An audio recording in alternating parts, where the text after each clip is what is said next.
So, ito yung part 2. Sabi ko, niya ako 13 years old, pero 13 years old ako doon. So, ito nga maraming nagsasabi na, oh my God, you're 13 years old. Mga 10 lang kasi lagi na naman yung account dyan sa TikTok. Malamang. Yung mukha kasi parang baby.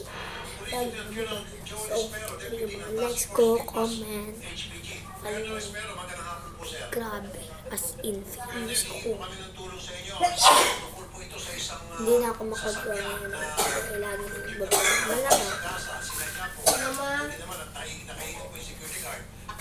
So, ito nakatapos na kami. So, ito yung bag ko. Wait. Ito yung bag ko. Mga chocolate dito. So, ito yung tubig. Idulong doon na sa ilang. Ang ano? Si Baby, hindi, Baby na si Baby. Mapa-SM pa na. Bye-bye.